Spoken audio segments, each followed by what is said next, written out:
Hi, my name is Richard Hutton and welcome to the Exponential Fund, the place where you can learn to invest and absolutely crush average market returns. Today is the Q2 report of 2021. I know it's a bit late, almost end of Q3, but hey, it is what it is. So in short, the strategy went up 10% as opposed to 8% the S&P. It's not a huge lead, but we're getting back in there. Now, last time I showed a spreadsheet where I would track the performance. However, I found a much more elegant solution. On Etoro, I opened an account and I execute the strategy. And there I have a public profile where you can see my track record month to month. So from now on, you can reference back there. Plus, this platform is great because it's a simple, legal, easy way to manage other people's money. Now you see, if you like the way I invest, you can open an account with Etoro and there's a button called copy. With one click, you can automatically copy all my trades and get the exact same performance without even paying any fees. And in exchange, I get paid directly by Etoro 1 to 2% per year of the sum that's copying me. So it's like building a hedge fund, sort of, by crowdsourcing many small investors. Like the most popular investors on the platform are followed by literally tens of thousands of people. They're managing upwards of $100 million, which means if they're getting paid 2% a year, that's $2 million a year in fees. Not bad. Also, there's a little update to the strategy. Two, to be specific. One is the definition of fast growth of a company. So if you remember, my strategy in short is to invest long-term in big companies that grow fast. Now, before, my definition of fast growth is that in the last 5 years, the sales growth of the company had to be at least 25% per year on average for the last 5 years. However, the new update says at least 20% each year for the last 5 years. Seems like a subtle change, but in fact is a huge change. Some of those 20 companies that I had before had a couple of good years, like 4 or 5 years ago, and now we're tapering off.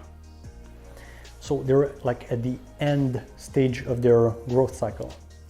Whereas other companies, such as Airbnb, fundamentally the company is good, but last year because of the coronavirus, they had declining sales, but still they passed the filter. Now, I could keep Airbnb, and in the long term, it's probably a good investment. However, there are other companies which benefited from the pandemic, are literally recession-proof, like Amazon. So with this stricter criteria, it means if the company has just one bad year, it's out. And a bad year could mean last year they grew 21%, which is fantastic. And this year they grew 19%. It's out. And the second update is a stricter selection criteria of when I buy. So before I said I'll simply buy an equal amount of the 20 largest companies. Now, I simply look at all of the companies that are larger than 10 billion, which have been growing at 20% each year.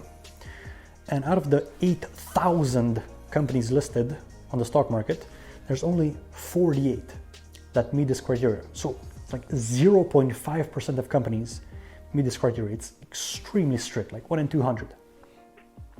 Out of that list, instead of just buying the top 20, I look at the ones which are on sale. Now, how do I define that? Stocks that have dropped in price at least 30% from their all-time high. Right? There's a funny saying that in the stock market is the only place where people are not happy when there's a sale. If fundamentally the business is solid, growing, we know that in the short term the price can fluctuate wildly based on mob psychology. So why can a stock be down 40% even though it's growing quarter to quarter?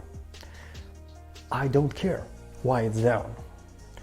I'll simply buy, and here's the trick. Because these 48 companies are quite uncorrelated, when this company gets back up, I bet another company will have dropped.